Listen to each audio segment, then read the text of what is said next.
বলো। কেমন আছো বন্ধুরা সকলে? গুড মর্নিং সকলকে। দেখো নাতনি কোলে নিয়ে রান্না বান্নায় চলে এসেছি। কোল থেকে নামছে না, রান্না করতে বলবো কোল থেকে নামবে না, কি করব বলো? এখন ওকে নিয়েই আমাকে রেসিপি অন করতে হবে।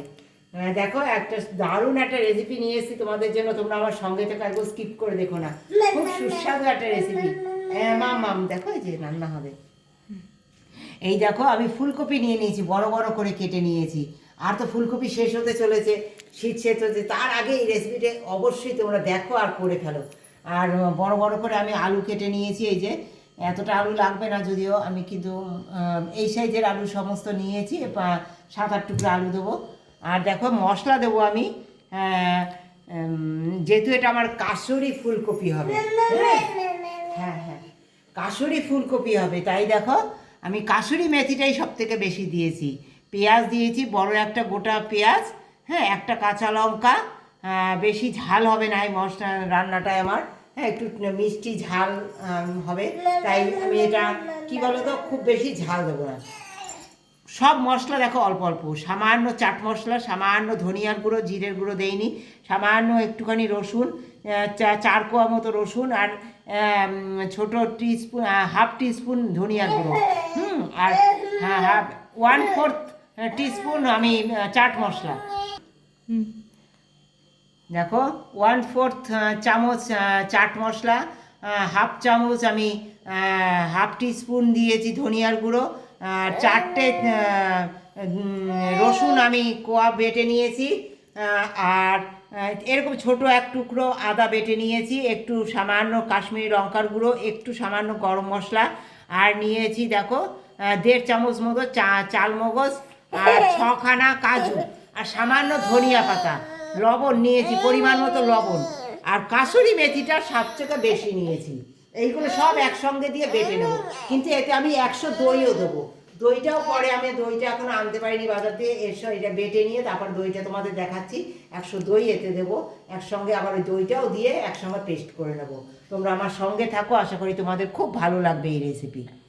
দেখো বন্ধুরা, আমি ফুলকপিটা জলে কিন্তু নুন জলে আগে ভিজিয়ে রেখেছিলাম, তোমাদের তখন দেখালাম না, জলের মধ্যে ভিজানো ছিল, ওটা নুন জলে আমি বাজার থেকে এনে প্রথমে আগে ওরকম কেটে নুন জলে ভিজাই, তারপরে আবার এই যে এখন সিদ্ধ মানে ভাপানো বসিয়ে দিয়েছি, আলু আর ফুলকপি সব দিয়ে নুন দিয়ে এর মধ্যে একটু নুন দেবো, লবণ না থাকা তো। দেখো বন্ধুরা, আমি পরিমাণ মতো লবণ দিয়ে দিলাম এতে সিদ্ধ হওয়ার জন্য, লবণ দিয়ে সুন্দর সিদ্ধ করে নেবো এটা, হ্যাঁ একদম প্রায় 80% মতো এটা সিদ্ধ হয়ে যাবে আলু আর ফুলকপি, সেই অবস্থায় আমি এটা সিদ্ধ করে নেবো। আর একটু জল দে। বন্ধুরা সুন্দর তেল গরম হয়ে গেছে, তোমাদের তো কালকে দেখালাম, তোমাদের তো আমি দেখিয়েছি যে ফুলকপিটা সুন্দর সিদ্ধ হালকা 60% সেদ্ধ করে নিয়েছিলাম, আর তারপরে দেখো আলু ফুলকপি সমস্ত কিছু আমি ভেজে নিয়েছি এই যে হালকা করে। এবার দেখো তেল গরম করে নিয়েছি, আর তোমাদের তো দেখিয়েছিলাম কি কি মশলা আমি রেডি করেছিলাম পেস্ট করে নেবো, সেই মশলাগুলো সুন্দর এই যে পেস্ট করে নিয়েছি, এই যে তেল গরম করে নিয়েছি, তেলে দিয়ে দেবো ওই মশলাটা, হ্যাঁ সুন্দর করে এই সমস্ত মশলা দিয়ে দেবো আমি। তোমাদের সঙ্গে তোমরা আমার সঙ্গে থাকো, আশা করি তোমাদের খুব ভালো লাগবে এই রেসিপিটা। অনেক রকম তো খেয়েছো ফুলকপি, কিন্তু একবার এইভাবে খেয়ে দেখো, দারুণ সুস্বাদু হয়।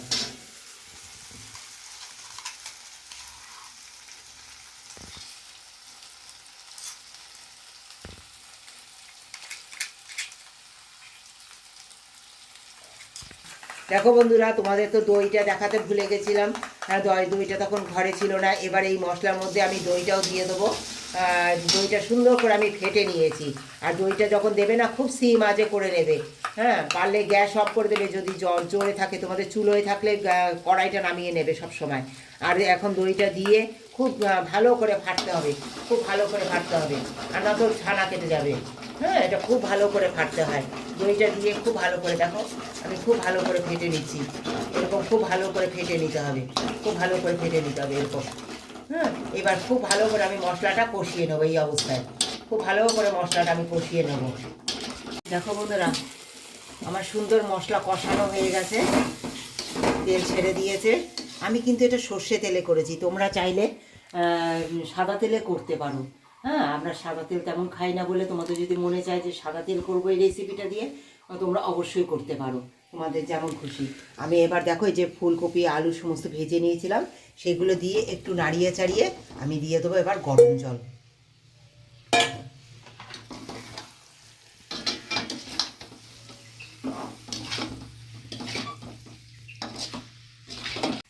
দেখো বন্ধুরা, আমি গরম জল দিয়ে দিচ্ছি এতে, অল্প, খুব বেশি গরম জলের দরকার হবে না এতে, কারণ এটা একটা মাখো মাখো তরকারি হবে সুন্দর। তোমরা তো অনেক রকম খেয়েছো, একবার এটা খেয়ে দেখো, আশা করি তোমাদের খুব ভালো লাগবে। এই কাসুরি ফুলকপি দারুণ স্বাদের হয় জানো না বন্ধুরা। হ্যাঁ, কাসুরি মেথি এরকম প্রথমে একটুখানি পেস্ট করে নেবে, আবার পরে আমি কখন দেবো সেটা তোমরা আমার সঙ্গে থাকো, আশা করি ভালো লাগবে। একটু কপি আর আলুর মধ্যে মশলাটা জাস্ট যাতে একটুখানি প্রবেশ করে, সুস্বাদু হয়ে ওঠে আলু আর ফুলকপিটা, তার জন্য এতটুকুই আমি জল দিলাম, দিয়ে একটুখানি ঢেকে জাল দেবো আমি। দেখো বন্ধুরা, আমি কিন্তু এই রেসিপিতে একদম হলুদ ইউজ করিনি, তোমরা যদি চাও হলুদ দেবে হলুদ দিতে পারো, কিন্তু আমি হলুদ দিইনি একেবারে। এবার নামাবার আগে দিয়ে দেবো সামান্য চিনি। হ্যাঁ, সামান্য চিনি দিয়ে দিলাম, আর দিয়ে দেবো দুটো কাঁচা লঙ্কা, আর দিয়ে দেবো এই যে কাসুরি মেথি, দেখো এখানে আমি রোস্ট করে নিয়েছি, এটা একটু হাত দিয়ে ডলে নেব, ডলে নিয়ে এই কাসুরি মেথি দিয়ে দেবো। তৈরি হয়ে গেল আমার কাসুরি ফুলকপি। তোমাদের কেমন লাগছে? এই দেখো সবুজ সবুজ ফুলকপির রেসিপি তোমাদের কেমন লাগছে অবশ্যই তোমরা কমেন্ট করে জানিও। পাশে থেকে বন্ধু হয়ে অবশ্যই আমাকে এগিয়ে যাওয়ার জন্য তোমরা আমার পাশে থেকেও একটা কমেন্ট দিও বন্ধুরা। সকলকে অনুরোধ করছি, একটা কমেন্ট দিও, একটা লাইক দিও, আর যারা নতুন বন্ধু অবশ্যই একটা সাবস্ক্রাইব করে দিও। অন্যান্য বন্ধুদের সঙ্গে অবশ্যই একটু শেয়ার করো। আমার পাশে থেকে তোমরা ভালোবাসা দিয়ে অবশ্যই আমাকে এগিয়ে নিয়ে যাচ্ছ, আরও আমার পাশে থেকো, এটাই তোমাদের সকলের কাছে কামনা করি।